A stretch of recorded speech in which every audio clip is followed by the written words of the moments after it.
It's 100.7 WMMS, Cleveland's rock station. Corey Rotic talking with Braun Daler from Mastodon, getting ready to come to town, the Agora Ballroom, with Dinosaur Jr. on September 12th. Dude, what's happening? Hey, what's going on? I'm just hanging out in my house. Right on, man. Where are you at right now? Where's home? I'm in Atlanta, Georgia. Beautiful. Beautiful this time of year. Not too hot, right? Not at the moment. It'll be a scorcher later on for sure. But I know it's going to be hot as hell at the Agora on September 12th. Dude, tell me about this tour coming up with Dinosaur Jr. What do you got planned? We're going to play some rock shows with the Dinosaurs and with the Netherlands. And, yeah, we're pretty excited about it. So, got a couple more weeks, and we'll be doing it. Right on. Yeah, we've never played with them before, so but we've met them, and I've seen them live a couple times, and they're pretty awesome. So I think it's pretty good, prehistoric style rock offering.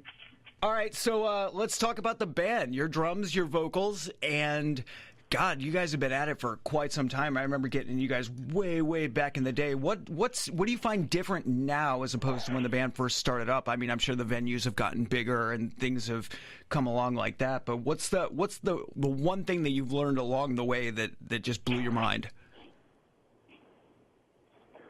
Oh man, I couldn't tell you.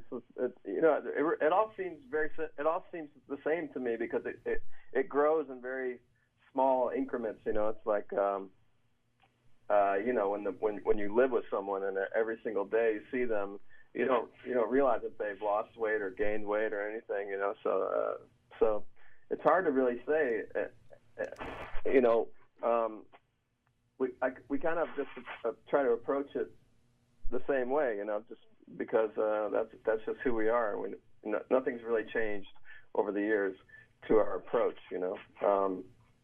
We try to be mindful of our sets, and we really try to just keep the core elements of the band the same. It's the same four guys, and that's really, I guess, the trickiest part is managing that long-term relationship that we're currently in. Of almost about 19 years going now.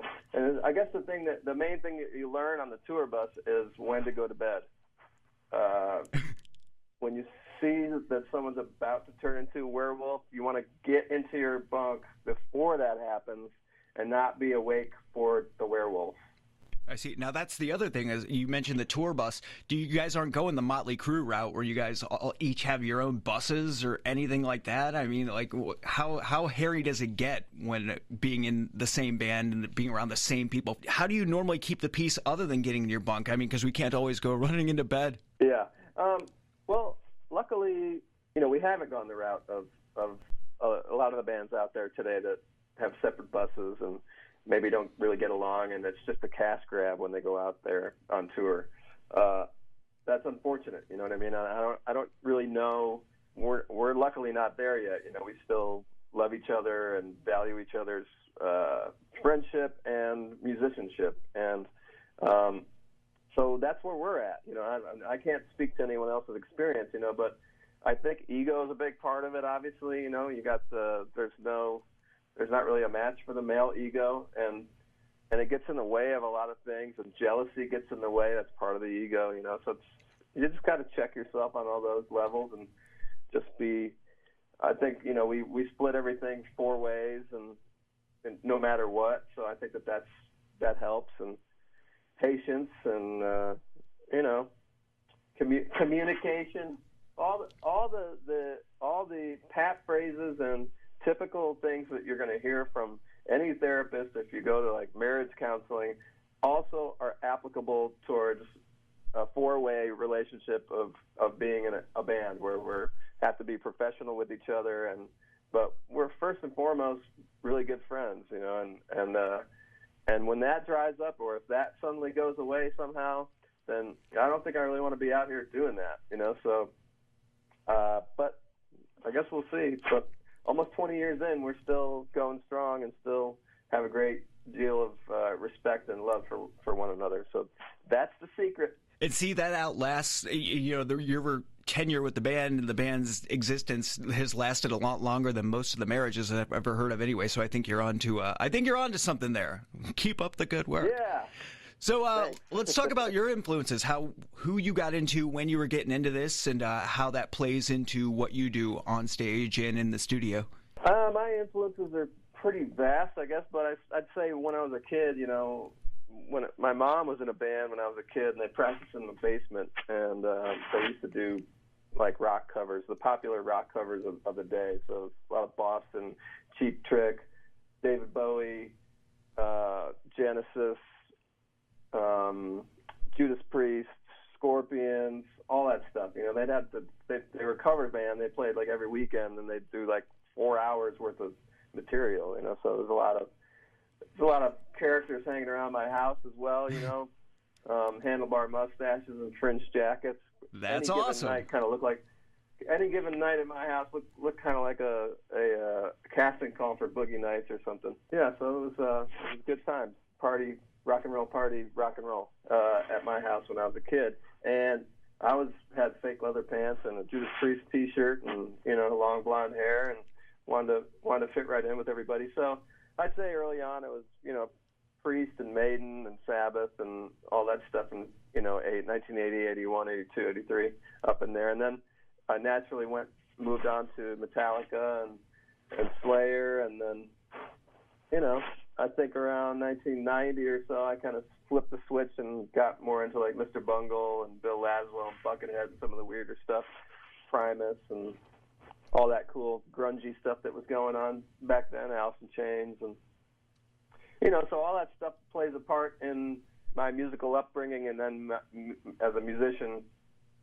playing in bands all the way from when I was 13 until I met the Mastodon guys, and we got our thing together in the year 2000. So yeah, it's like all that stuff that my mom was playing, and then my mom was listening to, and then my dad was listening to as well as a kid, all folded into the Judas Priest and the Metallica and then Rush and King Crimson and Genesis and blah blah blah, all that stuff. It all makes sense when you listen to Mastodon. Totally. Now, with you growing up in that sort of atmosphere, whatever, did your parents ever try to like dissuade you from pursuing music, or were they like, "Dude, go for it"?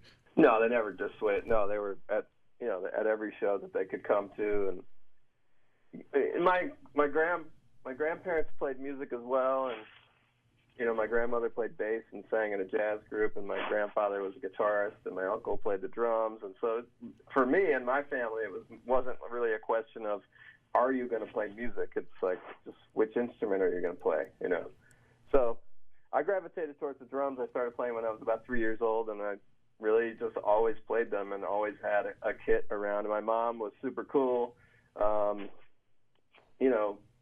to put up with the awful sounds that were coming either from the basement or the attic, depending on where I had my kit set up.